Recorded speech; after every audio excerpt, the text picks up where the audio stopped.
deal with violence every day in the South. They didn't treat us like we were human. They treated us like vicious animals. Like they were always on guard, thinking that we're gonna do something to them while they were doing it to us.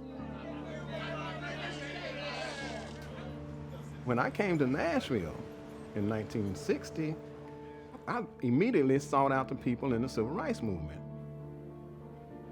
When I first went to the meeting, Student Nonviolent Coordinating Committee, Bernard Lafayette got up and said that we would defeat this evil system of segregation with nonviolence and passive resistance.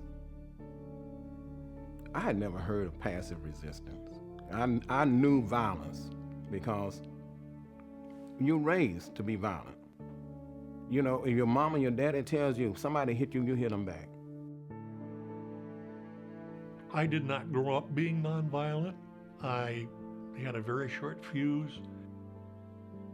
It was very obvious to me that segregation was wrong.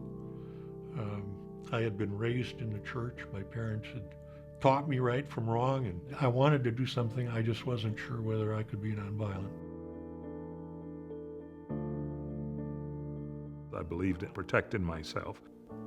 And so to be now told that somebody's going to slap me or spit on me or throw water on me and I'm not to do anything about it is against my human nature. So I had to understand why I had to certainly not give in to that impulse to defend myself.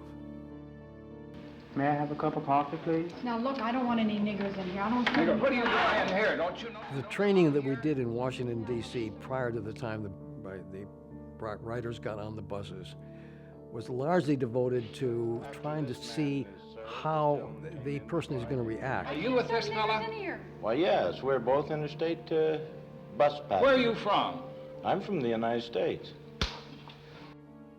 The requirement for nonviolence was not that they believed in nonviolence.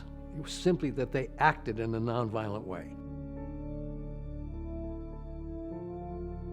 I wanted so bad to be a part of the movement because I hated segregation so much. I wanted to help change the system. I decided to go along with the program. So I joined the nonviolent movement. It's remarkable that during the rides themselves, they remained nonviolent. There was an absolute ability to control themselves. I did not believe in nonviolence, but it worked. We had to do it this way because we needed the sympathy of good-hearted white people who were on the fence, so to speak.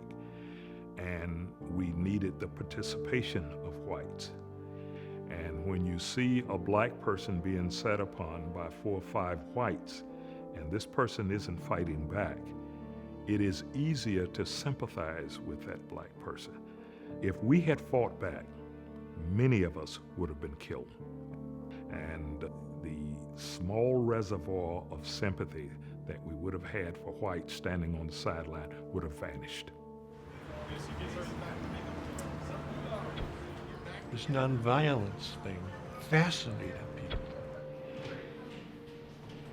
The reality that it could bring about change and constructive change, to me, is what really was the difference and the ultimate impact of the Freedom Rides. They understood that the only way it could be done in America is through peaceful methods. And the Freedom Rides illustrated that. The people who got beaten did not strike back. The people who got beaten did not have weapons with them. It was just a stroke of genius.